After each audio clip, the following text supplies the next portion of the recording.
Apocalipse capítulo 2, verso 8 em diante.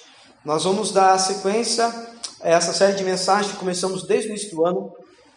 Nós entendemos que Deus estava nos direcionando a ensinar a igreja a ter um olhar para a eternidade. E esse ano, a partir de Apocalipse, nós durante algumas semanas nos paramos em Apocalipse 2, do verso 1 ao verso 7, falando de maneira especial sobre a igreja de Éfeso, a carta à igreja de Éfeso.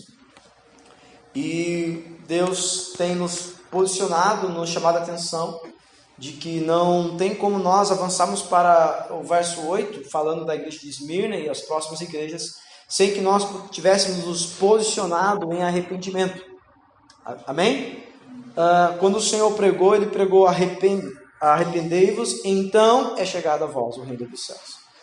O esse então mostra que sem arrependimento, praticamente não tem condição de nós recebermos nada de Deus.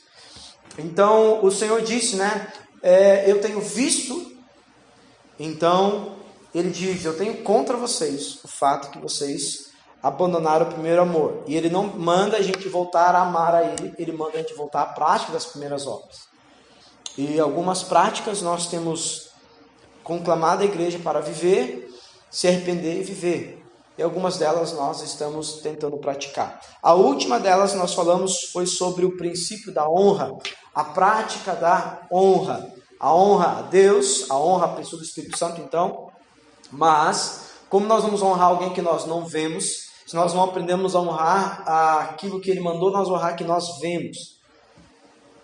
E se você ainda não mudou o seu comportamento com relação ao princípio da honra, faça isso, porque a Bíblia diz que isso é um impedimento de Deus operar muitos milagres, como no exemplo de Jesus. Mas depois de ter falado bastante coisa sobre a igreja de Éfeso,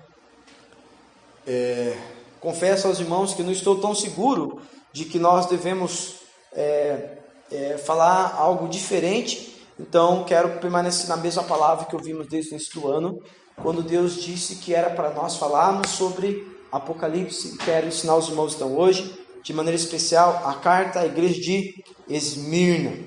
São poucos versículos e eu quero ficar apenas na carta de Esmirna no dia de hoje. Amém?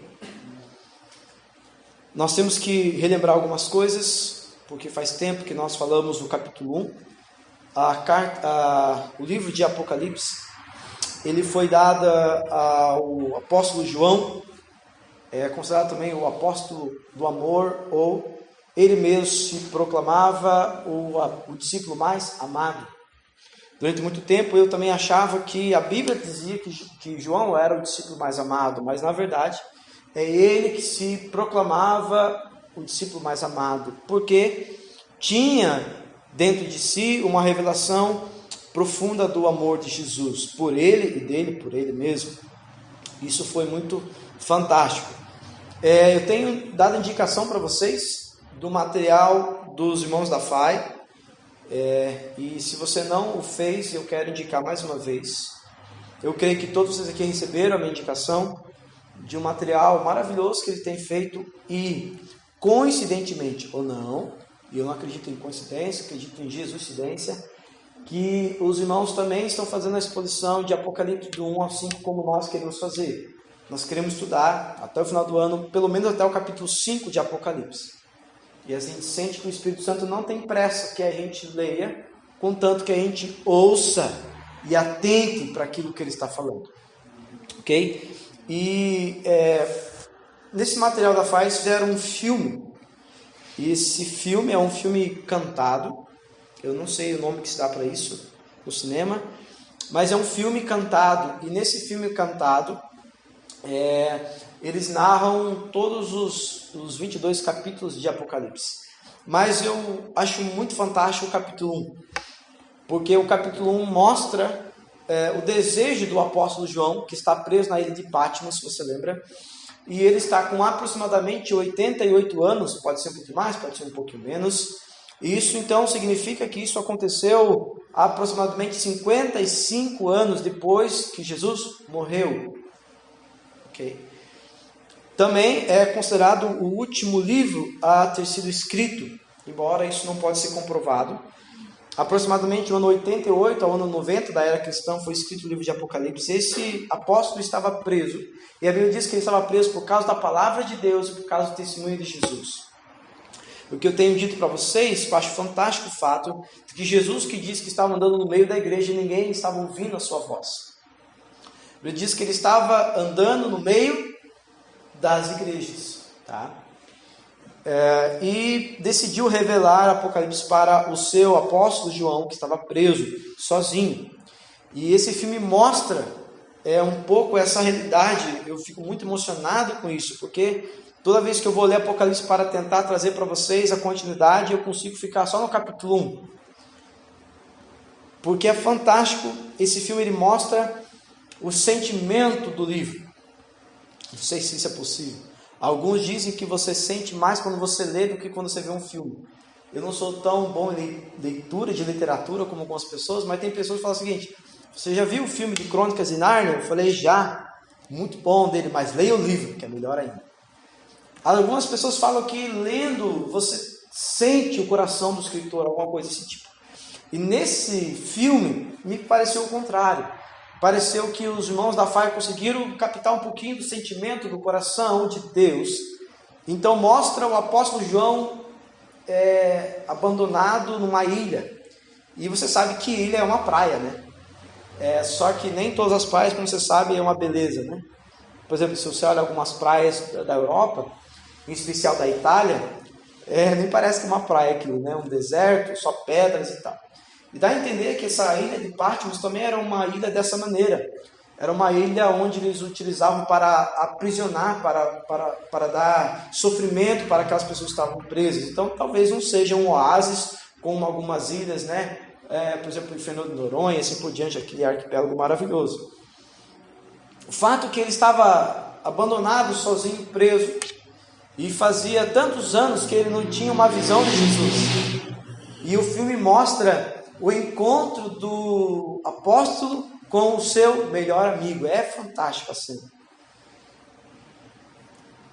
E com isso, eu quero relembrar você que o objetivo de Jesus dar a revelação, o primeiro apóstolo João, tem a ver com essa amizade, porque a Bíblia diz que os seus segredos ele revela para quem? Para os seus amigos, mas Salmo diz que para aqueles que o temem, né? Então, o Senhor não escolhe revelar Apocalipse simplesmente para qualquer pessoa. Lembra que eu tenho dito que Deus não faz acepção de pessoas, mas acepção de atitudes. Você lembra que a primeira pessoa, talvez, que tenha chamado de amigo na Bíblia, talvez seja Moisés. Mas depois nós temos a grande revelação dele se revelando como um amigo para um cara chamado Abrão, depois Abraão. Ele mesmo disse, quando ele destruiu Sodoma e Gomorra, ele disse, não falarei com meu amigo acerca do que eu vou fazer. Vou fazer alguma coisa sem antes falar meu amigo? Ele falou, não farei. Então Deus também escolhe o seu amigo João, apóstolo João, para dar sua revelação. E Apocalipse não é a revelação das últimas coisas, embora também seja. A Apocalipse é a revelação de Jesus. Apocalipse é uma revelação do próprio Jesus. Deus está mostrando para João que esse Jesus não era apenas o servo sofredor, o homem de dores, mas que esse Jesus estava num lugar de honra, num lugar de domínio, num lugar de soberania, num lugar de senhorio. E que esse Jesus era o autor e consumador da fé, mas também estava no controle da igreja, porque dava a impressão que o Senhor tinha abandonado a igreja. Dava a impressão para eles que depois de 50 anos do grande avivamento de Atos capítulo 2, parece que Jesus já não ouvia mais suas orações, parece que Jesus tinha abandonado, porque ele estava preso, sozinho, solitário, numa ilha preso. Então o Senhor vem e dá uma resposta, vem dar é como se ele estivesse dando uma resposta para os anseios do coração do seu amigo. E a grande resposta não é sobre o que iria acontecer, embora ele também disse, mas que ele mesmo iria se revelar. Então, o Apocalipse é a revelação de Jesus para a sua igreja. Amém?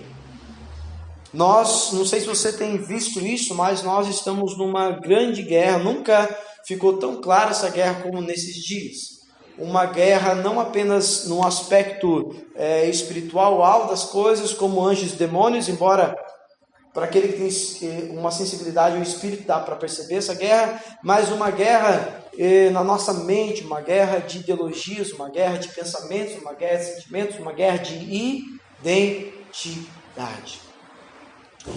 E a carta à igreja de Esmirna, você vai perceber que ela se aplica muito pouco à nossa realidade, se a gente for fazer uma exposição literal do texto. Mas ao mesmo tempo, parece que o Senhor está olhando para nós hoje escrevendo essa carta. Você vai entender um pouquinho do que eu estou falando. Porque com a busca desenfreada por ter a sua identidade bem definida, então existe uma guerra de ideologia, tentando formar ou formatar a sua mente e a minha também. Por isso que a Bíblia diz que os últimos dias o que ia imperar seria o espírito do engano, o que nós já vemos aqui ensinado a você desde quando nós tivemos a exposição do 1 de João. E esse espírito de engano, uma das coisas mais terríveis que tem acontecido na verdade, Satanás nunca mudou sua estratégia, ele só aumentou o seu domínio na mente das pessoas, através dos meios de comunicação, como você tem visto. Por exemplo, a mesma coisa que ele fez com Eva,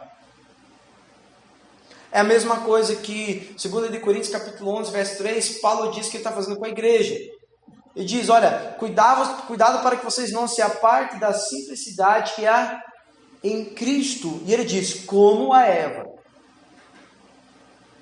E nós vemos a mesma coisa. Satanás vem para Jesus e diz o seguinte, se você irmãos, e tudo que nós estamos tentando provar é para provar o que nós somos. E existe essa guerra terrível de identidade. E que você, assim como eu, está já bastante chateado com as coisas que você vê na internet, no Facebook, Instagram e tudo. Mas tudo é uma maneira de venda, de comércio. E na verdade, a intenção é mostrar para você que você tem que ser algo. Você tem que provar para alguém. Quantos de vocês, por exemplo, ao fazer uma comida, quer mostrar que você fez, por exemplo? Ou se você está comendo alguma coisa, você quer mostrar que você está comendo, e assim por diante. Nós não percebemos como isso está moldando ou mostrando como nossa identidade não está muito bem definida. Ou seja, nós não sabemos com muita clareza quem nós somos. A pergunta é, o que importa para você? O que a tua família pensa a teu respeito, o que você pensa a teu respeito, o que o mundo pensa a teu respeito, o que o teu chefe pensa a teu respeito. Porque Satanás, ele tentou Jesus dessa maneira, e Jesus respondeu com a mesma palavra que ele foi confrontado, porque Satanás não usou uma artimanha de usar uma palavra vista no Instagram ou no Facebook, ele usou a própria Bíblia para confrontar Jesus na sua identidade. E Jesus está vivendo um momento ali onde a Bíblia diz que pelo Espírito ele foi ao deserto para ser tentado. E ele foi tentado nas mesmas áreas que eu e você somos tentados. E ele não mudou a estratégia. A pergunta, por que nós continuamos caindo? E a carta de Esmirna tem a ver com isso. Eu gostaria que você ouvisse essas palavras como sendo dirigidas para você mesmo. E deixasse que Deus mostrasse para você por que você está tentando provar alguma coisa para alguém, para você mesmo, para as pessoas, de algo que você não é, mas por causa da pressão social você quer ser. Ter, conquistar, fazer. Eu nunca vou esquecer de muitas passagens da Bíblia, mas tem uma em especial que toca muito meu coração. É quando Deus fala para Samuel, Samuel vai até a casa de Jessé e escolhe um menino chamado Davi. E antes dele ir, o Senhor já falou para Samuel, mas não olhe com os teus olhos humanos. Antes de Samuel ir, o Senhor já avisou. Porque o Senhor disse: eu não vejo como o homem vê, eu vejo o coração. E é tão triste quando, por exemplo, eu tinha menos idade cronológica, menos idade no Senhor, eu ficava imaginando assim, por exemplo: Deus, mas como que eu faço para chegar daqui a 20 anos e estar bem, estar firme, estar amando você? O que eu tenho que fazer? E agora, completando 21 anos com o Senhor, algumas perguntas continuam, e olhando para trás, eu vejo quantos meus irmãos ficaram para trás, estão ficando. E a questão sempre é a mesma, irmãos. Eles não sabiam que eles eram em Deus. Diante de provas, e algumas maiores do que na opinião deles não possam suportar, eles estão sendo naufragados em cima da mesma estratégia de Satanás. Quem você é? Se você é o Filho de Deus, por que você está com fome? Se você é o Filho de Deus, por que o teu pai não está te sustentando? Se você é o Filho de Deus, então, por quê? Por quê? Por quê? Jesus usa a mesma palavra para responder a Satanás, não para dar uma resposta a Satanás, mas para responder para ele mesmo, que a sua identidade estava firmada em quem? No fato que o meu pai me ama. A pergunta: saber que Deus te ama é suficiente para você?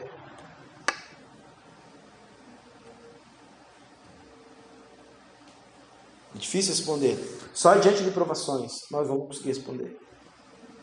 Porque se o amor de teu pai não for suficiente para você, você está com muitos problemas. Porque talvez está para chegar a situações, tribulações, provações, que você será sucumbido na sua identidade. Mais uma vez. Jesus, mais uma vez, naquele filme A Paixão de Cristo, mostra um pouco disso. Eu acho terrível aquela cena. Embora a Bíblia não narra desta maneira, mas é bom a ilustração para que a gente entenda um pouquinho que a maior provação de Jesus não foi a provação física. Jesus está sendo chicoteado naquele filme do Mel Gibson, torturado com aqueles flagelos que você lembra do filme. E chega uma hora que Satanás, uma figura de uma mulher velha, não sei se vocês lembram, com um filho velho no colo, está passando por detrás das pessoas e olha para Jesus e tira sarro de Jesus. Lembra disso? E com um filho no colo, né, aparece uma criança velha com uma doença, né, mostrando: se teu pai te ama, porque não está cuidando de você? Você está sozinho. Mas Jesus tinha falado antigamente: todos vocês vão me abandonar, mas eu não estou só. Irmãos, a resposta para o apóstolo João em Apocalipse é uma só: eu nunca te deixei sozinho. Ele estava esperando uma resposta, ele estava esperando um encontro com o Senhor. A resposta para alguém que está sofrendo no martírio, a resposta para quem está sofrendo naquela ilha, como o apóstolo João, não foi: eu vou te tirar daí, eu vou diminuir o teu sofrimento. Não foi isso, irmãos. A resposta de Jesus e Apocalipse para João é: eu nunca te deixei só. E por isso que é tão lindo aquele filme, porque mostra o encontro de João se satisfazendo na companhia do seu amigo. E ele começa a lembrar da época onde ele reclinava sua cabeça no seu ombro. Irmão, é lindo o filme, veja o filme. Você tem uma visão mais bonita do Evangelho a partir do sofrimento. Verso 8. Apocalipse. Obrigado. Capítulo 2, verso 8.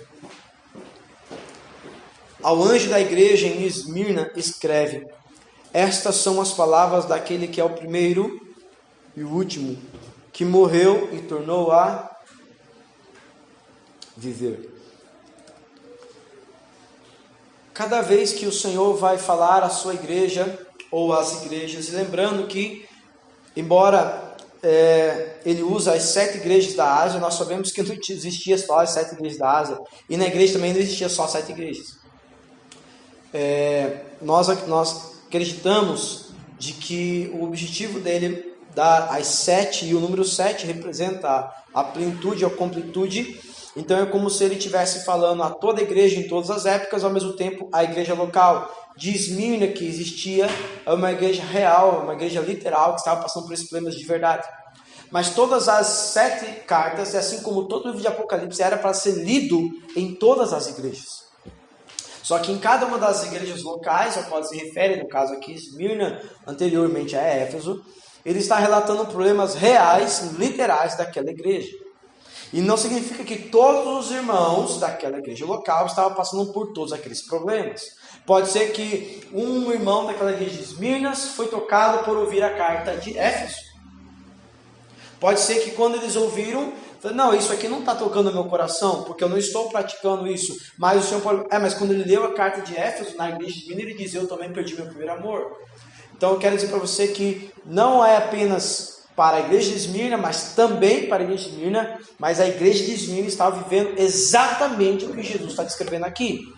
Mas não apenas estava vivendo, mas iria viver. O Senhor está antecedendo, está mostrando, está revelando os próximos passos, o que viria a acontecer.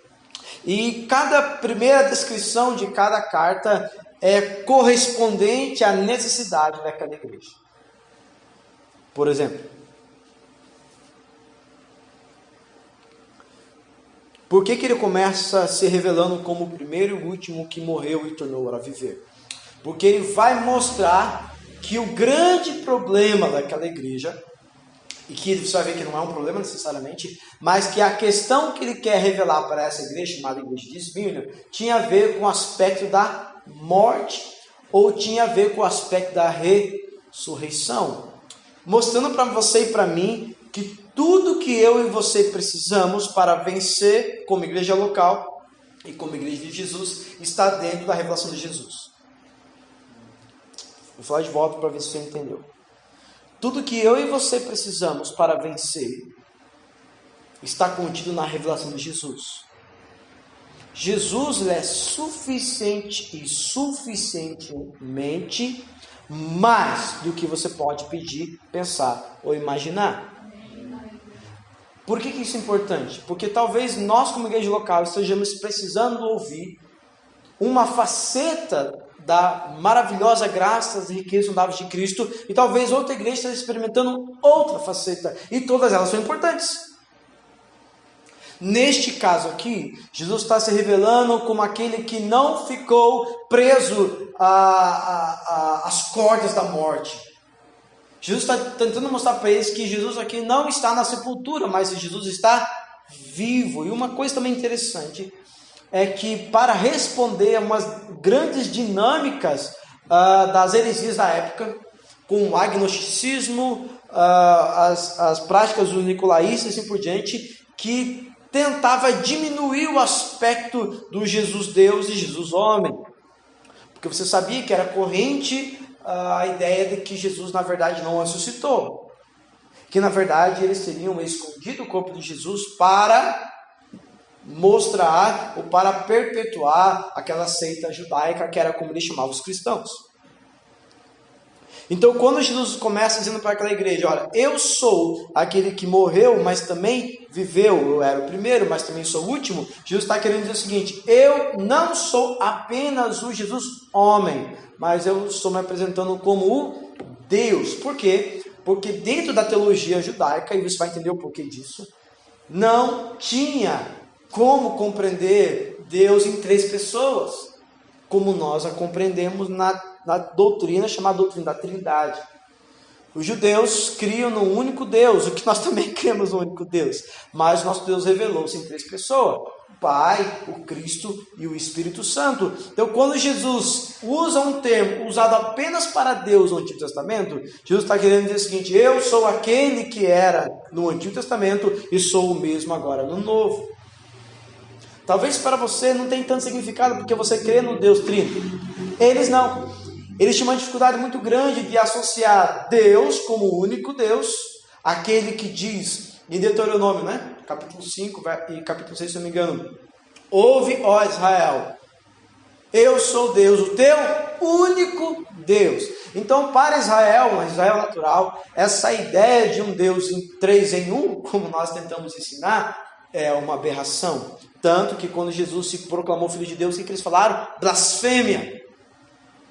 Para vocês perceberem que quando Jesus diz, eu sou o primeiro e o último, ele está se enquadrando no Deus Criador. Lembra dos textos de João capítulo 1? Porque ele estava com Deus, no princípio era o verbo estava com Deus, o verbo era Deus e nada foi feito fora dele. Ou Colossenses de 1 de 15 diante, porque aprove o Pai da porção na vida do Filho toda a plenitude da divindade. Lembra disso? Ou Romanos capítulo 1, os últimos versículos, né? Ó, profundidades e riquezas, a sabedoria e o conhecimento de Deus, porque dele, por ele, para ele, todas as coisas. Ou Hebreus 1, de 1 a 3, porque Pai falou pelos profetas, mas nos últimos dias falou através do Filho, a quem deu o poder e a autoridade, e suas mãos sustentam todas as coisas pela palavra do seu poder. Jesus está se igualando a Deus. Amém? É como se ele fala assim, quem está falando é o Deus Criador. Eu, Jesus, sou o Deus Criador. E eu, Deus, Jesus falando, conheço as suas aflições e a sua pobreza. Dentre as 7 cartas, Esmirna é uma das únicas, só tem mais uma depois dela, nós vamos ver todas, ao qual o Senhor não vai caracterizar essa igreja por nenhum tipo de problema necessariamente. O Senhor não chama eles ao arrependimento. E com isso, nós não estamos falando que não havia. Nós estamos falando que nessa carta o Senhor não faz menção de que essa igreja estava precisando se arrepender. O Senhor também não mostra que essa igreja tinha boas obras, então não significa que ela não tinha.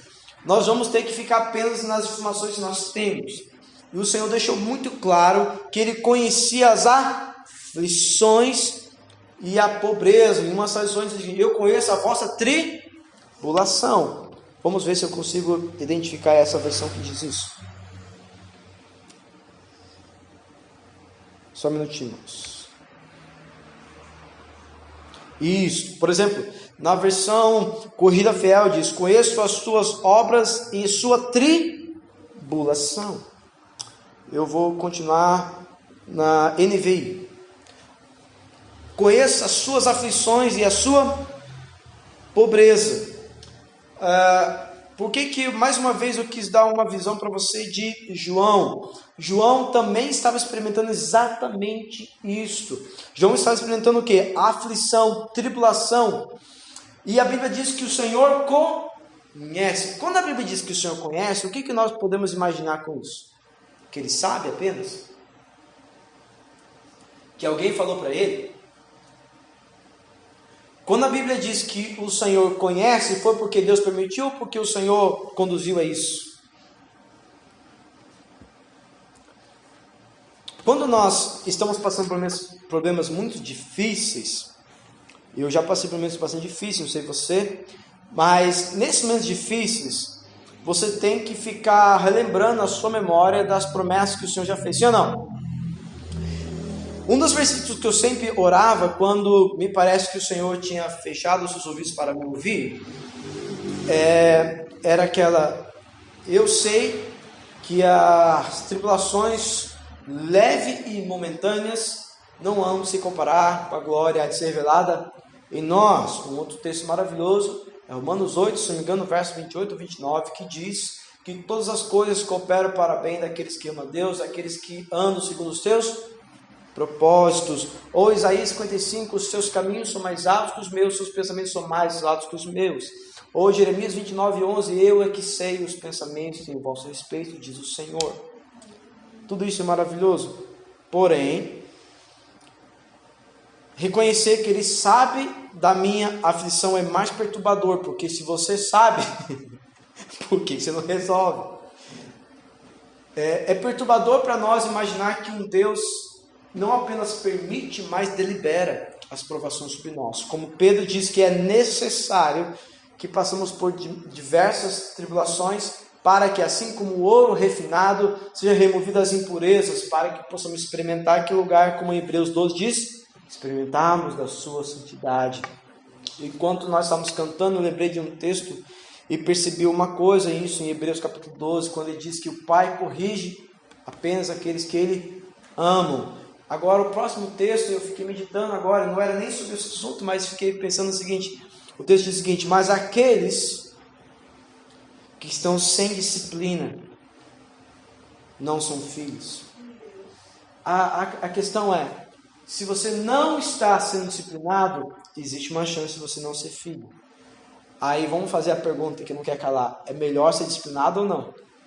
Porque a Bíblia diz que Ele disciplina apenas a quem ama. Então, as aflições são permissão ou são liberação de Deus? As aflições, os problemas, são permissões ou deliberações do Senhor? Aí depende, irmãos. Por isso que eu falei que essa carta é tão difícil de aplicar a nós. Porque os sofrimentos que esses irmãos estavam passando não eram sofrimentos decorrentes dos seus problemas, dos seus erros, das suas falhas, e nem dos seus maus testemunhos. As aflições que eles estavam vivendo eram aflições decorrentes de ser cristãos. Então por isso que eu digo que é tão difícil nós aplicarmos isso na nossa vida, mas sempre é tão fácil, porque nós somos afligidos por aflições da vida. A Bíblia diz o seguinte: vocês não resistiram até o sangue, porque o que veio para vocês a não ser, foram o quê? Aflições da vida. E as aflições da vida já têm nos derrotado tanto. Quando começamos a experimentar as aflições decorrentes do Evangelho, a pergunta: quem que vai conseguir aguentar?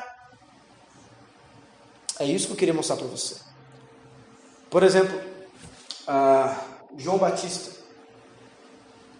João Batista viveu seus 30 anos no deserto. Ele mais sofreu do que viveu, João Batista. E quando a gente pode imaginar que agora ele ia começar a viver, ele morreu. 30 anos no deserto, né, afligindo-se a si mesmo para cumprir talvez 1 ano e meio de ministério. E ele foi preso porque ele pregou o Evangelho e foi perseguido por causa do Evangelho que ele pregou. Agora tente imaginar você está preso porque você pregou o Evangelho de Jesus. O Jesus que você pregou está ali do teu lado e ele não vai fazer nada para te salvar. Como que você se sentiria? Consegue entender o que eu quero dizer? Não. Jesus não virá, ele veio e está ali do lado, talvez na mesma cidade, não lembro. Você está preso, você foi sentenciado a perder a cabeça porque você está falando dele. E aquele qual você falou está do lado, ele tem poder para te salvar e diz: não vou salvar. Como você se sentiria? Então, quando o verso 9 diz: conheça as suas aflições, ele diz que conhece não porque apenas ele permite, mas é porque muitas dessas aflições, se for aflições decorrentes do Evangelho, ele delibera. Existe um Deus, irmãos, que está acima do nosso entendimento sobre os acontecimentos. O nosso Deus, e é por isso que ele escreve o capítulo 1. E lembre que capítulo 1 era lido na igreja antes de capítulo 2. Tá? Toda a revelação de Jesus dada para João foi lida em todas as igrejas antes de falar sobre as igrejas. Nós temos que entender isso. E quando o Senhor diz: eu conheço, lembre que ele falou antes do capítulo 1, eu sou o soberano dos reis da terra. Ou seja, se existe alguém promovendo sofrimento, tribulação sobre vocês, eu estou liberando isso. Porque quando o apóstolo João recebe o Apocalipse, ele está preso, o Senhor não liberta ele. Entendeu? O Senhor traz a revelação, mas não tira ele da cadeia.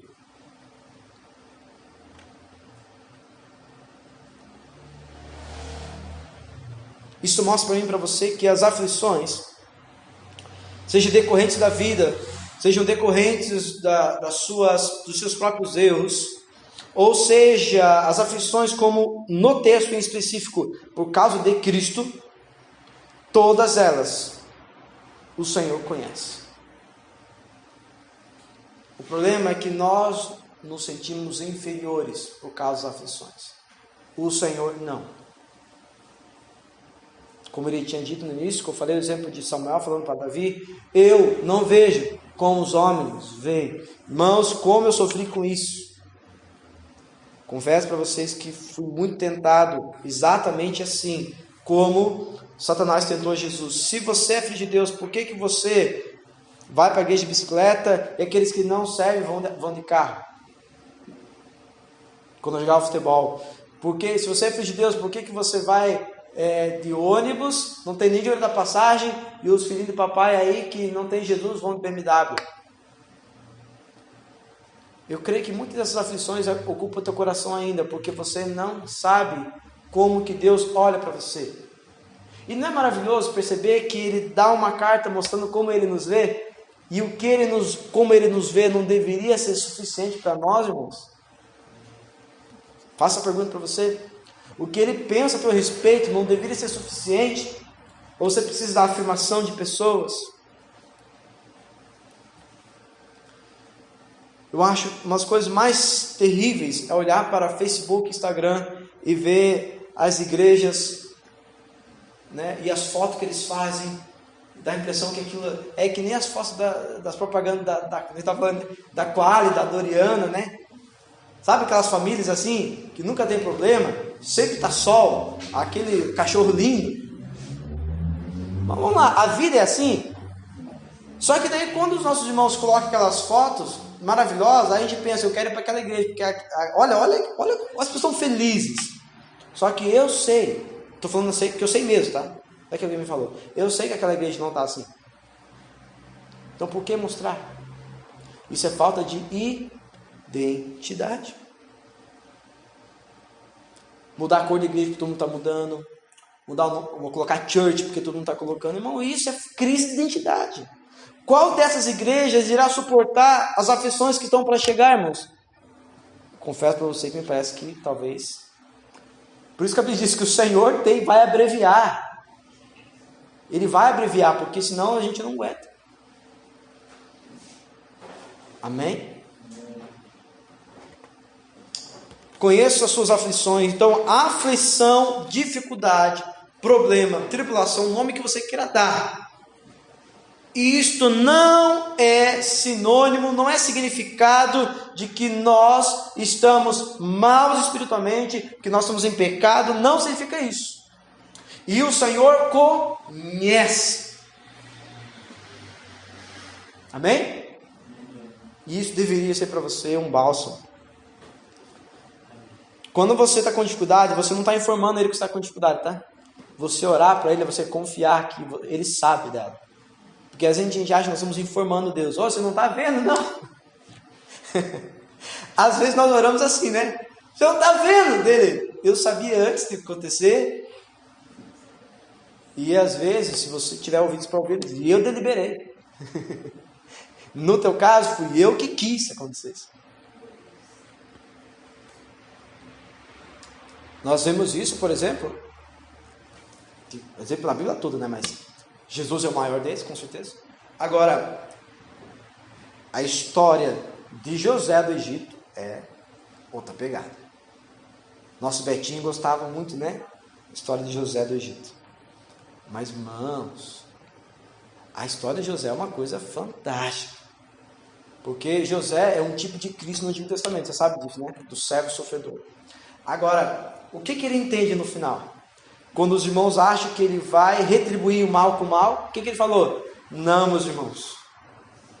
Não, até no filme da Record, aí você chora ao ver aquela cena. Porque não, meus irmãos.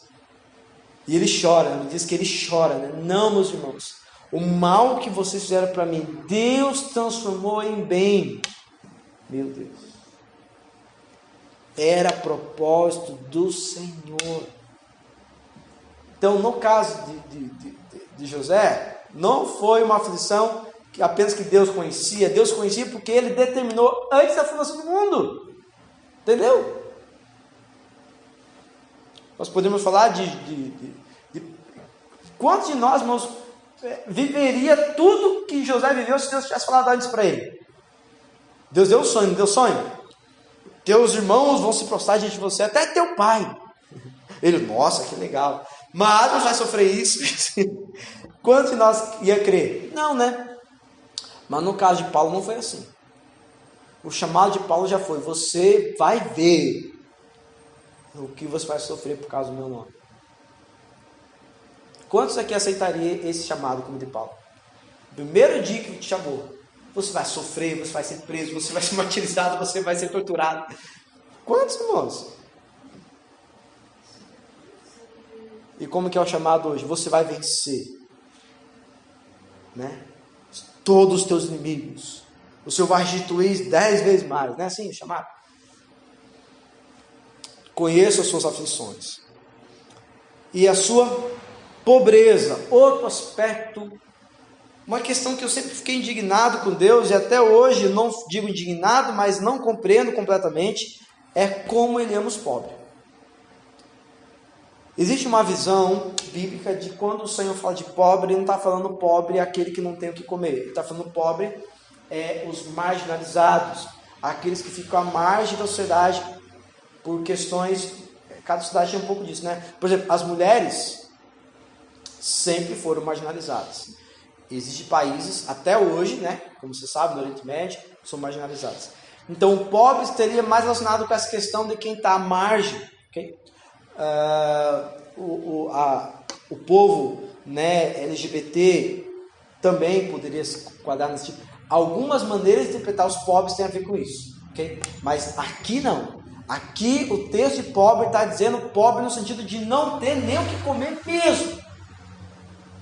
E o seguinte: eu conheço a tua pobreza. Então, pobreza, escassez de recursos, não significa falta de espiritualidade. Isso é difícil para a gente. Não sei se vocês lembram, no início dessa comunidade local, aqui, nós nos reunimos primeiro na minha casa, depois na casa do Osias, e algumas pessoas, não sei se vocês lembram disso, aonde você se reúne, né? Você vai na casa do irmão ali, as pessoas não vinham, lembra? Porque não tinha um prédio, né? E como que é o nome? Não tem nome, também não vi porque não tinha nome. Consegue entender isso? A pergunta é, se nós não temos a nossa identidade firmada e que o Senhor reconhece a nossa pobreza e não percebe que pobreza é falta de fé ou falta de espiritualidade, a gente logo começa como? Começa com um prédio, né? Consegue entender, meus, que quando nós entendemos a maneira como o Senhor nos vê, isso vai fazer com que a gente vença. A Bíblia diz: o que é que vence o mundo? A vossa fé. A vossa fé vence o mundo. Então, o que eu vejo é que nossos irmãos, porque são pobres no sentido de não ter recursos, se sentem tão inferiores aos outros que têm, que vão tentar imitar o que os outros estão fazendo, para se sentir afirmados, ou se sentir valorizados, ou não se sentir diminuídos. Agora pense isso na individualidade da sua vida. Por exemplo, poxa vida, todo mundo nessa igreja tem carro e eu estou de bicicleta. Eu sofri muito com isso, irmãos. Muito, mas muito mesmo. E sabe qual era o meu sentimento de vencer? Porque talvez seja o teu. Se for, deixa Deus mostrar isso para você. Um dia eu vou ter para mostrar para eles. Percebe? E muitos dos nossos irmãos, eu estou falando da igreja do Senhor de maneira abrangente e de maneira pessoal, também estão tentando vencer para mostrar que venceu, entendeu? Vou mostrar para o meu pai que eu não vou ser que nem ele. Vou mostrar para minha mãe que eu venci. Vou mostrar para o meu pastor. Vou mostrar. Na verdade, Jesus era sustentado pelas mulheres. Tente imaginar maior vexame do que isso. O Filho de Deus é sustentado. Lucas capítulo 2, verso 49, se não me engano, diz que Jesus era sustentado pelas mulheres. Já viram isso na Bíblia, não? E uma dessas mulheres era prostituta.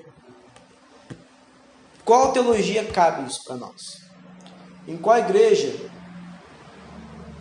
como diz o pastor Francis Chan, se Jesus fosse o pastor da nossa igreja, qual de nós seríamos membros dela? Irmãos, a maneira de Jesus ver é diferente da nossa. Não é importante ouvir isso. Não sei se você fica... Obrigado, Senhor. Porque a ausência de recursos não é a ausência de espiritualidade. E como que ele estava se sentindo? Aquela igreja de Esmirna. Como que ele estava se sentindo? Conheça as suas aflições e a sua pobreza. Por que que o Senhor diz eu conheço? Por que que o Senhor diz que ele... Por que ele introduz eu conheço? Porque é o seguinte... Ei, eu sei que vocês estão passando por isso. Mas como que ele estava se sentindo? Quer ver um exemplo disso? Hebreus capítulo 10. Aleluia. Hebreus capítulo 10. Esse texto é forte.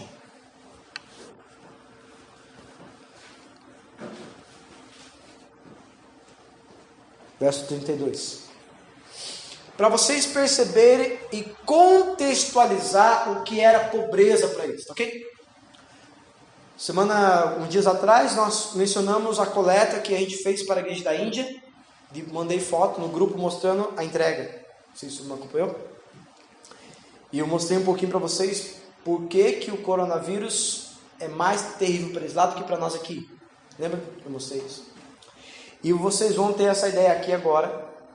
Esses dias o pastor chileno, ele não gosta de chamar de pastor, mas o missionário chileno, mostrou também nas redes sociais, não sei quem acompanha ele como eu acompanho não só para orar, mas para gerar vida no meu espírito, mostrando que depois de tantos anos, na igreja que eles têm lá no Paquistão, eles foram aterrorizados por vândalos, né, que atacaram eles lá na igreja. Foi uma coisa bem triste. E ele diz, perseguição não é coisa do Antigo Testamento, não é coisa do Apocalipse, é coisa do hoje. Ele mostra o que aconteceu essa semana. Entra lá e acompanha isso. Mas para vocês perceberem que a pobreza aqui ainda está tão difícil na nossa realidade, mas eu quero tentar contextualizar com a igreja do Brasil. Mas vamos ver como isso está um pouco distante de nós aqui. Verso 32. O que então é quando o Senhor diz, eu conheço a tua pobreza? Vamos entender o que é? Verso 32. Lembre-se dos primeiros dias, depois que vocês foram iluminados, quando suportaram muita luta e muito sofrimento. Algumas vezes vocês foram expostos a insultos e tribulações. Em outras ocasiões fizeram-se solidários com os que assim foram tratados. Vocês se compadeceram dos que estavam na prisão e aceitaram alegremente o confisco dos próprios bens. Percebe aqui? Por causa de Cristo, não é que eles não trabalhavam, não é que eles não tinham suas profissões. Uma hora você tinha uma loja e no outro dia você não tem a loja. Eles chegam lá e pegam. Agora não é mais tua, é minha. Então, a pobreza que eles estavam sofrendo era por causa da sua fé. Não era porque eles não gostavam de trabalhar. Porque quando nós olhamos um vídeo como o da Índia, a gente olha assim, talvez o teu olhar, se você teve esse olhar, se arrependa. Vamos trabalhar. Mas não é porque eles não trabalham. É por causa da sua fé. As portas são fechadas. Consegue entender? Quantos aqui no Brasil já foi despedido porque era crente? Ainda a gente não vê isso. Mas está chegando o momento que isso vai acontecer. Não é verdade? Eu lembro que isso eu cheguei a pegar essa época onde ser evangélico era ponto positivo para você ser contratado. Não é assim?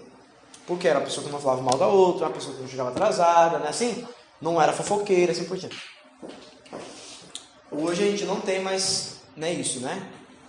Dependendo, se você vai trabalhar, por exemplo, numa empresa muito sofisticada no pensamento dos nossos dias, se você vai trabalhar, por exemplo, numa empresa onde o teu chefe, o dono da empresa, por exemplo, talvez seja homossexual, e se ele perguntar para você, nós perguntamos os questionários para você andar na empresa, qual a religião? Você coloca evangélico. Se ele uma das perguntas como é que você lida com a questão, se ele perguntar, por exemplo, como é que você lida com a questão da LGBT? Você não pode mentir. Você vai escrever, não tenho problema com quem tem essa opção, mas o meu ponto de vista é pecado. Você vai ser contratado? Seja bem sincero. Não, vamos ser bem sinceros. Será ou não? Então, mas é uma questão de ideologia. Mas tente imaginar com uma expressão de ódio por Cristo. É o que acontecia com eles. Então, quando Jesus está dizendo lá em Apocalipse, eu conheço a tua pobreza, é disso que ele está falando. Eu sei o que vocês estão passando. A pergunta é, se você sabe, Jesus, por que você não envia dinheiro então? Não é verdade? Porque agora ficou mais difícil então, Jesus, porque eu achava que você não sabia. Agora eu sei que você sabe. E por que você não muda? Por causa de uma palavrinha. Mas você é rico.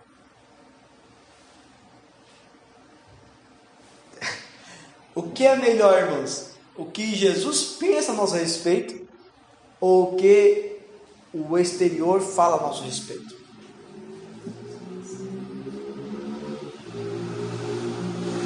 Esses dias eu vi, eu acho legal essas coisas, porque lembra da nossa infância, mas já ouviu aquela frase, a gente era feliz e não sabia? Quando fala da nossa infância, né, que era jogando bola, a gente não tinha bola, tinha que fazer de meia. Eu não sou tão velho assim, mas eu fazia bola de meia também. A gente brincava, pegava taco, né, o cabo da vassoura e brincava de espada com os irmãos, né? Chovia, era barro e depois apanhava da mãe, porque sujava a roupa.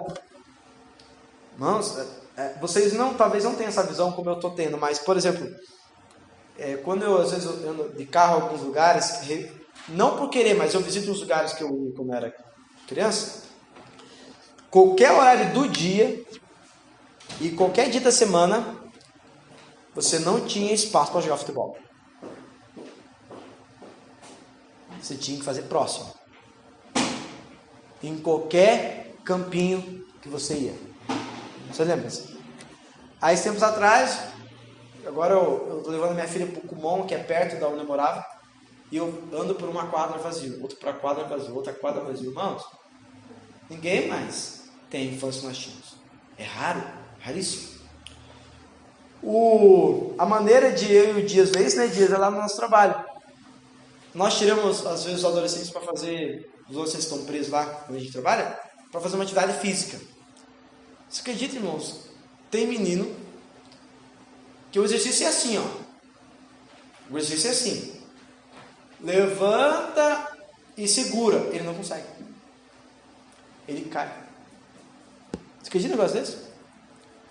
Antigamente, se você ia jogar bola, tinha um na turma que não gostava de jogar futebol. Mas ele sabia, não gostava. Hoje você tem um que sabe, o resto não sabe, não quer e não gosta. O que tem a ver com a palavra, Marcelo? Eu quero mostrar para vocês que a maneira de Jesus julgar a riqueza é muito diferente da nossa. Quando nós olhamos para o exterior das igrejas, por causa do Instagram e Facebook, aquilo não é manifestação de espiritualidade. Por favor, não deixe o teu coração ser corrompido por isso. Choro. As pessoas que ficam levantando a mão, isso não mostra que aquilo é espiritualidade. O que eu tenho dito é que quantos nossos irmãos nas periferias estão a vida inteira perseverando em oração, suas igrejas nunca cresceram, nunca vão crescer. Talvez você nunca vai conseguir ser um pastor, apenas vai cuidar do seu filho. E você é um rico no reino dos céus. Amém. Sabia disso? Que tem pessoas que receberam de Deus o privilégio apenas de cuidar da sua esposa. Ele tentou fazer um monte de coisa, nunca deu nada certo. Mas ele ficou em paz, que Deus chamou ele para cuidar da sua esposa. E fazendo isso, não estou fazendo apologia a pregar o evangelho, pelo contrário, estou falando de pregar o evangelho, mas tem pessoas que não foram chamadas para ganhar ninguém para Jesus. Apenas a sua família. Então, a nossa maneira de julgar a riqueza não está tão diferente de Jesus. Tenta imaginar Jesus andando no meio das igrejas, nas periferias. E lembre que eu não estou falando que simplicidade é a mesma coisa de ser simplista. Não estou falando que humildade é sinônimo de pobreza, não é disso. Porque eu lembro que minha família, minha mãe, meu pai, sempre foram pobres. Mas tinha uma época que nós éramos quase miseráveis. Irmãos, mas a minha mãe sempre deixou tudo limpinho. Então, sabe, não estou falando desse espírito de pobreza. Eu já trabalhei na periferia, irmãos. Eu já trabalhei com projetos sociais em favela, onde a pessoa não tem nem... Favela mesmo, barraco, terreno. Tem isso em Curitiba, tá? Não precisa ir para a África para você ver isso, tá?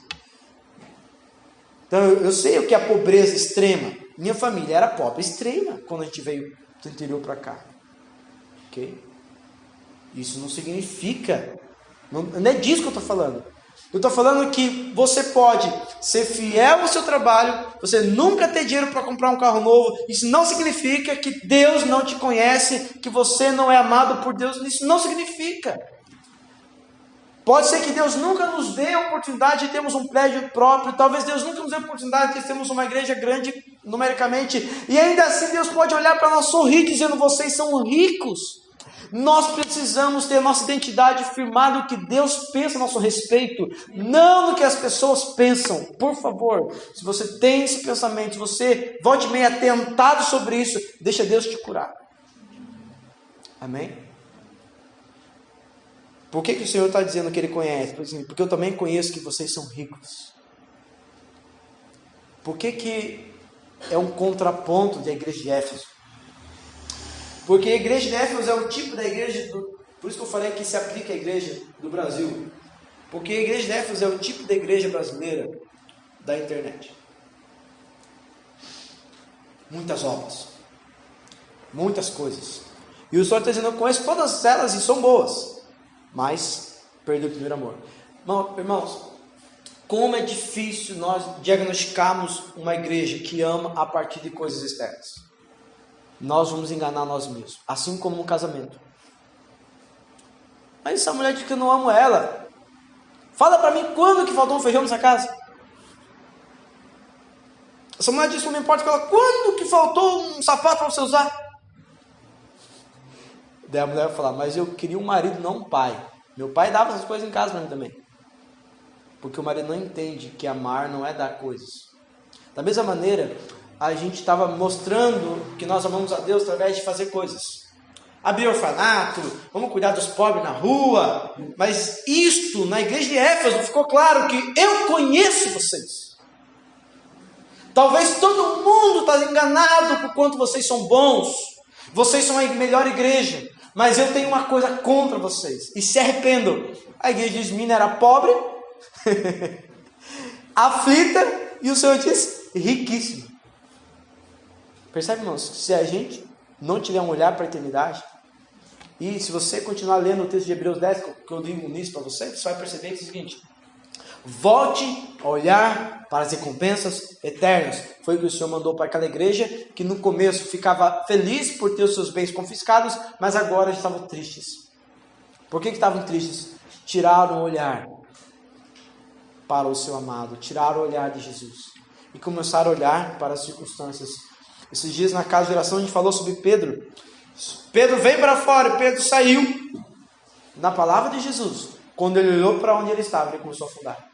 Porque quando nós começamos a olhar para nós, quando nós temos o nosso olhar sobre nós, nós começamos a afundar. Nós não podemos tirar os olhos daquele que é o nosso Senhor. E quando o apóstolo João está naquela ilha, o Senhor diz: eu nunca te abandonei.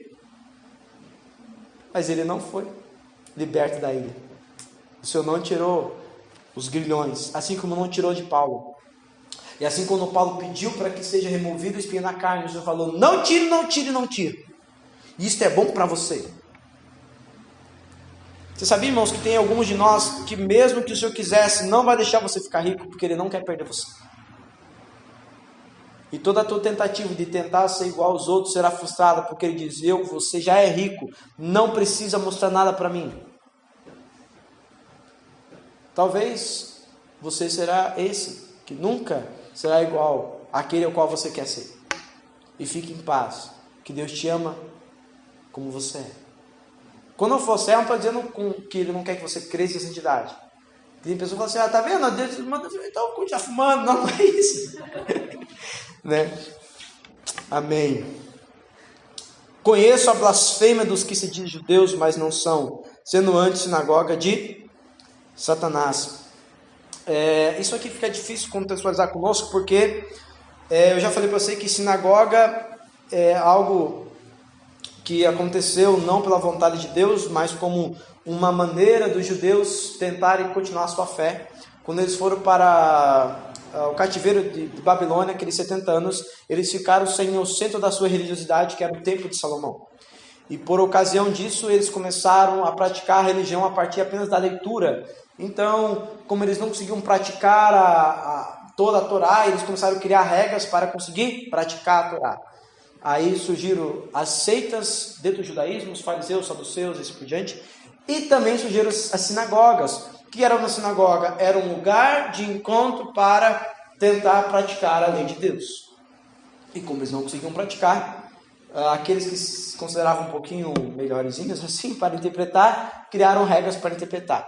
Esse é o motivo pelo qual Jesus diz, ele diz, vim todos a mim estou descansados, sobrecarregado, porque o meu jugo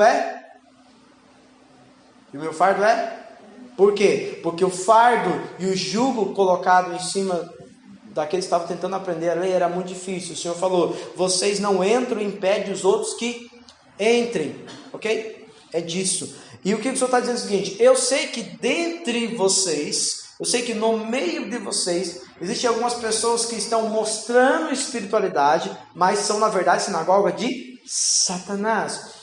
O que poderia talvez tentar nos ajudar a contextualizar com a igreja de hoje? Mostrando que o Senhor sabe quem é e quem não é. O Senhor sabe dentre nós quem somos cristãos e quem não somos. Porque na época, ser um judeu até hoje, né? Nós vemos isso em Romanos capítulo 11, o Senhor também mostrando, Romanos 9, 10 e 11, mostrando que o verdadeiro judeu não é aquele que é nascido judeu, mas aquele que está praticando a fé de Abraão. Assim como o cristão não é aquele que frequenta a igreja, mas aquele que é nascido de novo e vive pelo Espírito, porque a Bíblia diz que a verdadeira circuncisão não é o corte do prepúcio do menino, mas a circuncisão do Espírito, do coração, aquele que vive pelo Espírito, porque Romanos 8 vai dizer que aquele que vive pelo Espírito agrada a Deus, mas aquele que vive pela carne não pode agradar a Deus. Então, poderia se contextualizar em qual sentido? Eu conheço que vocês estão no meio de pessoas que talvez não são salvas. Por que é importante a gente ouvir isso? Principalmente, talvez, mais importante é para mim ouvir isso. Porque uma das coisas mais difíceis é tentar discipular alguém que não nasceu de novo. Na verdade, talvez os maiores erros do discipulado tenham sido esse no nosso Brasil, nossa nação. Tentar discipular pessoas que não nasceram de novo. Tentar discipular bode não funciona. E quem que seria a sinagoga de Satanás? Ele vai falar um pouquinho para frente. Não tenha medo do que você está prestes a sofrer. Saiba que o diabo lançará alguns de vocês na prisão para prová-los. E vocês sofrerão perseguição durante 10 dias. Seja fiel até a morte e eu lhe darei a coroa da vida. Então vamos lá. O Senhor está dizendo para eles, eu conheço a tua dificuldade, conheço a tua fraqueza, conheço a tua pobreza. Mas você é rico aos meus olhos. Mas outra coisa que vai ser o seguinte, está para acontecer uma grande perseguição. De quem? Dentre aqueles que dentre vocês se dizem judeus, mas na verdade são de Satanás.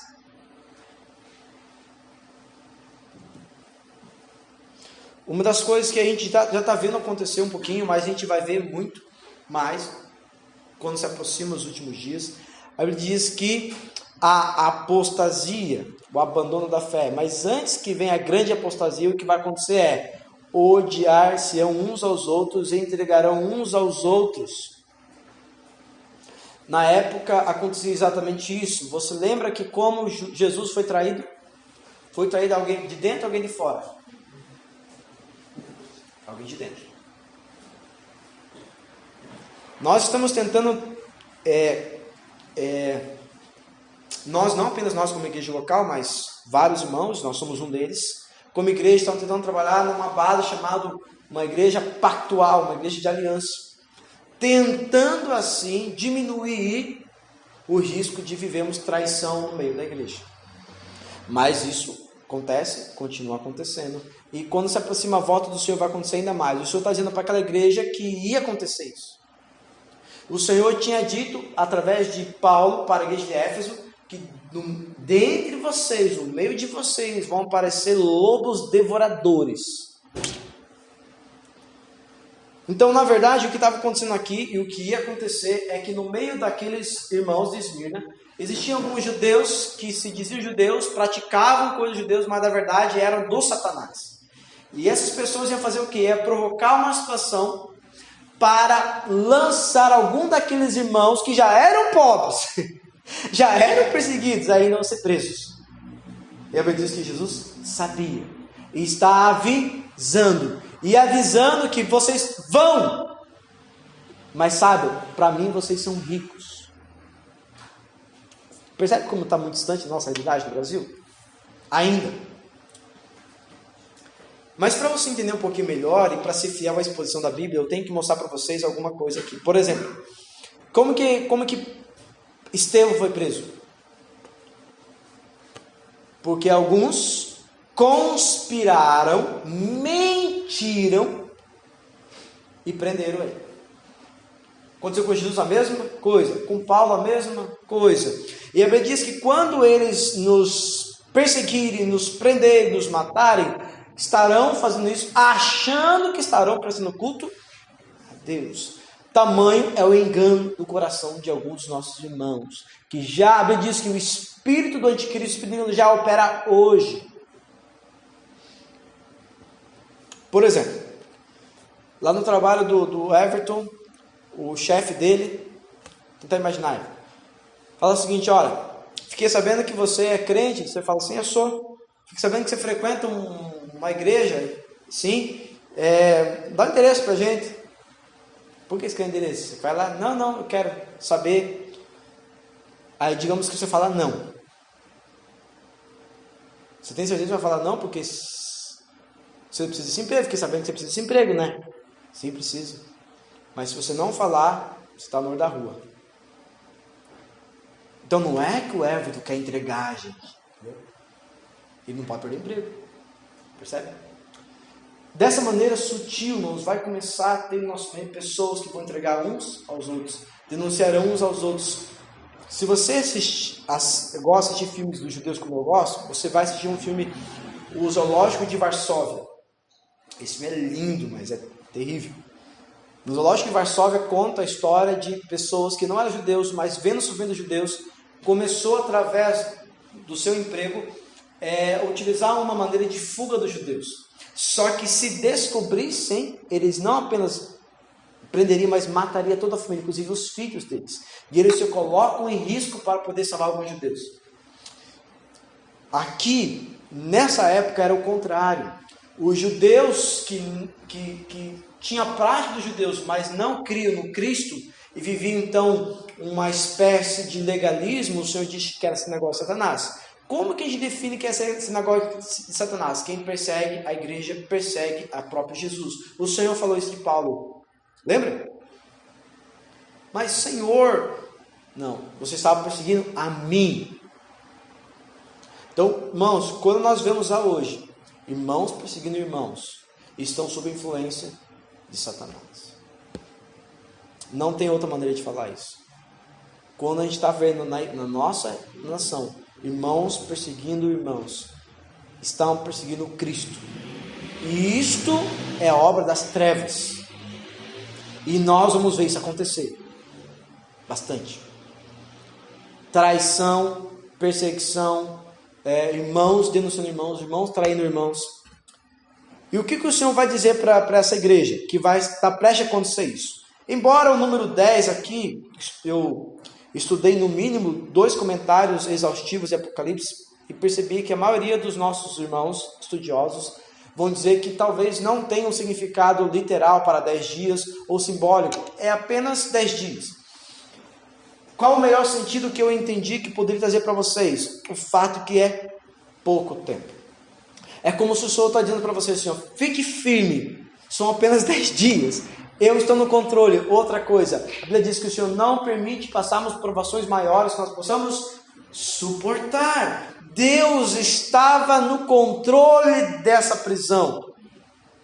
Como que você ouviria isso? Você vai ser preso.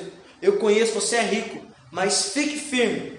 Não seria melhor Jesus assim, então tá, se o Senhor sabe que você é preso, dá um jeito de eu não ser. Não seria assim a nossa maneira de ver? O Senhor não. Você fica, irmãos, que se o próprio filho aprendeu a obedecer por meio do sofrimento, por que você acha que eu e você estaríamos fora disso? Sofrimento é o modo perante de Deus e promover em nós santificação. Nós temos que, como diz Tiago capítulo 1, bem-aventurado, ele não falou só aventurado, mais do que felizes vocês deveriam ficar quando sejais provados por todo tipo de provações. Por quê? Porque ao final dela vocês se tornar o quê? Maduro. É o processo de Deus produzir santidade, é o processo de Deus produzir em nós maturidade. E o que o Senhor diz? Seja fiel até a morte. Significa que alguns poderiam morrer nesses 10 dias. É só 10 dias, mas alguns não vão aguentar os 10 dias. Não é verdade? Alguns não vão aguentar os 10 dias. Por que ele começou dizendo, eu sou aquele que vive? Porque é o antídoto para a morte. Aqueles que creem em mim, ainda que morrem, viverão. João capítulo 11, a mesma coisa que ele falou para as irmãs de Lázaro. Então, como a doutrina da ressurreição e como olhar para a eternidade tem poder para nos fazer firmes diante das profecias que estão por vir? Sim, o conhecimento daquele que é. Jesus é a revelação necessária e suficiente para todo o sofrimento que nós temos. A pergunta é, Jesus é suficiente para você?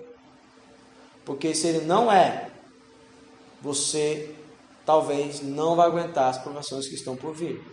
E eu estou dizendo que as provações que nós estamos enfrentando ainda são provações da vida.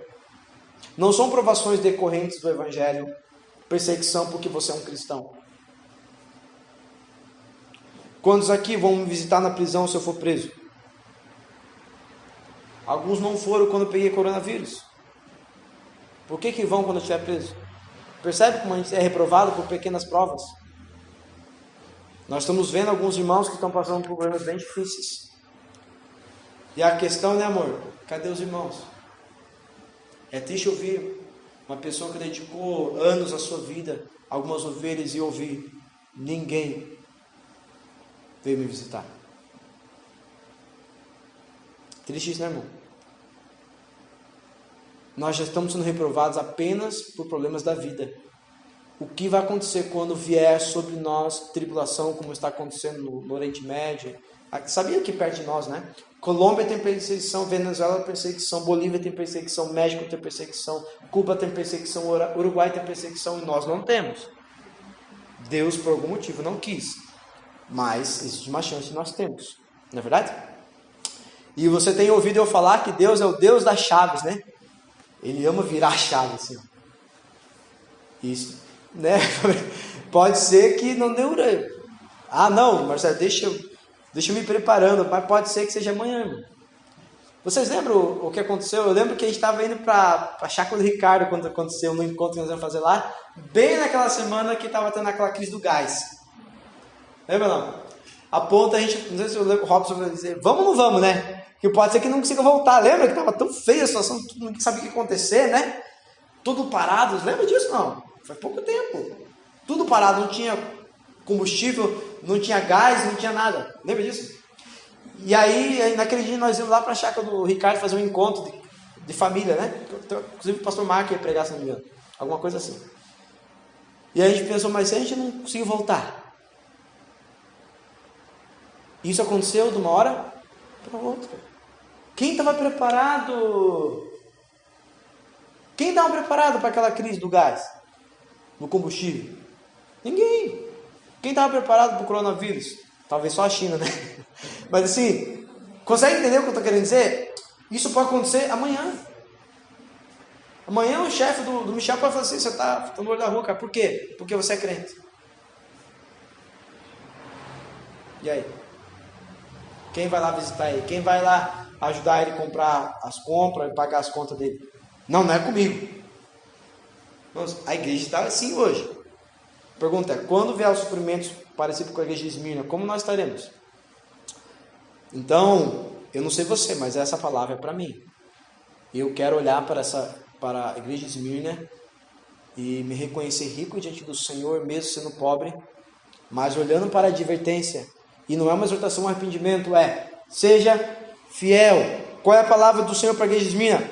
Perseverança. Versículo 11. Aquele que tem ouvidos, ouça o que o Espírito diz à igreja. O vencedor de modo algum sofrerá a segunda morte. Qual é a palavra de Deus para alguém que está sofrendo? Não vou tirar o sofrimento. Eu quero que você fique firme. Que quando você abrir os olhos, você estará diante de mim. A palavra de Deus para a perseguição. Por isso que quando os irmãos estão perseguidos, pedem para a gente orar por eles não pedem exatamente para acabar a perseguição. Eles pedem para que o Senhor nos guarde, para que o Senhor nos proteja, para que o Senhor nos dê coragem, para que o Senhor nos dê ousadia. Porque é disso que eles precisam. Amém? Para concluir, eu tenho dito para vocês isso em Atos capítulo 2, verso 42, que a palavra mais forte para mim tem sido perseverança. Eu estou preparando 2 mensagens para compartilhar com a igreja. Mensagem, não série. Uma tem a ver com, eu tenho prometido isso faz tempo já. Ela diz que os covardes não herdarão o reino dos céus. Mas também outra, que é o contraponto disso, talvez seja a mesma mensagem, que ela diz que Caleb, depois de 85 anos, ele tinha 85 anos, depois de 40 anos de ver todas as pessoas morrerem no deserto. Quando ele chega diante da terra prometida, agora com um velho de 85 anos, a Bíblia diz que olha para Josué e diz o seguinte: eu estou querendo, eu estou com o mesmo fogo, estou com o mesmo fervor, estou com a mesma vontade de 40 anos atrás. Só falar que eu tenho que matar que eu mato. Mas o que faz um cara passar 40 anos vendo todo mundo morrer, e depois, quando ele é um velho de 85 anos, dizer: eu ainda estou firme, eu ainda estou com fome, ainda estou com desejo, eu ainda creio no avivamento, eu creio que Deus vai fazer o que Ele prometeu. Quem de nós estará daqui 40 anos com o mesmo desejo para o avivamento, com a mesma fome? Deus tem nos dado o presente, o privilégio de andar com homens que já estão esperando os 80 e estão com mais fome que a gente, né, Fabrício? Né, Rob? Estão com mais fome que a gente, né? Isso é maravilhoso. Perceber, como a última vez que estivemos com o Joel aqui, né, o André diz: cara, o cara mais velho que nós, e está chorando por Jesus, nós não estamos. Nós estamos mal na fita. Porque o Senhor tem nos dado o privilégio de andar com homens mais experientes, que estão com mais fome de Jesus que nós, que somos ainda nos 30, alguns de vocês nos 20. Então, irmãos, o Senhor nos chama para perseverança. E que Jesus é suficiente para todo tipo de sofrimento que nós vamos enfrentar. Como eu disse para vocês, Ele quer que nós o conheçamos. Porque conhecer Deus vai fazer diferença. Aquele que vai ficar firme, que é aquele que não vai ficar firme. E é só uma coisa que você precisa, irmãos: conhecer a Jesus. Mas nada. Nada será suficiente para você naquele dia. Somente você conhece ou não conhece o teu Senhor.